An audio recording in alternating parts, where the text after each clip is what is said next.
राष्ट्रीय स्वयंसेवक संघ के संस्थापक डॉक्टर केशव बलिराम हेडगेवार का जन्म 1 अप्रैल 1889 को महाराष्ट्र के नागपुर जिले के एक ब्राह्मण परिवार में हुआ। मैट्रिक परीक्षा पास करने के बाद हेडगेवार डॉक्टरी की पढ़ाई करने के लिए कोलकाता गए। कोलकाता में हेडगेवार अनुशीलन समिति और युगांधर जैसे संगठनों से जुड़ गए, जहां वो राम प्रसाद बिस्मिल के संपर्क में आए। डॉक्टर हेडगेवार ने केशव चक्रवर्ती के छद्म नाम से काकोरी कांड में भी अहम भूमिका निभाई। इस दौरान उन्होंने अनुभव किया कि भारत जैसे देश में अंग्रेजी हुकूमत के खिलाफ एक सशस्त्र विद्रोह को भड़काना संभव नहीं है। इसीलिए नागपुर वापस लौटने के बाद उनका सशस्त्र आंदोलनों से मोह भंग हो गया और वो समाज सेवा के कार्यों में रम गए।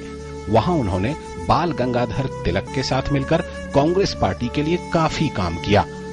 1920 में कांग्रेस के नागपुर अधिवेशन के दौरान डॉक्टर हेडगेवार को इसके स्वयंसेवी दल का उपाध्यक्ष नियुक्त किया गया। भारत स्वयंसेवक मंडल नाम के इस दल के मुखिया डॉक्टर लक्ष्मण वी परांजपे थे। सभी को सेना जैसी पोशाक पहनने का निर्देश दिया गया। इस प्रसंग को आरएसएस की उत्पत्ति की ओर पहला कदम कहा जा सकता है। कांग्रेस से मोह भंग होने के बाद डॉक्टर हेडगेवार ने एक ऐसे सांस्कृतिक दल की स्थापना करने का निर्णय लिया जो हिंदुओं को एक साझा मंच प्रदान कर उनके भीतर अनुशासन और समान राष्ट्र भावना का विकास कर सके। 1925 में विजयादशमी के दिन नागपुर के एक छोटे से मैदान में राष्ट्रीय स्वयंसेवक संघ का पहला अधिवेशन हुआ, जिसमें मात्र 5-6 लोगों ने ही हिस्सा लिया। धीरे धीरे स्वयंसेवकों की संख्या बढ़ने लगी।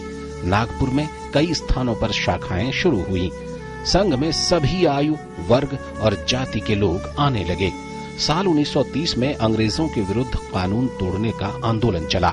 इसी आंदोलन के दौरान उन्होंने यवतमाल जिले में जंगल सत्याग्रह किया, जिसके लिए उन्हें 9 महीने कैद की सजा मिली।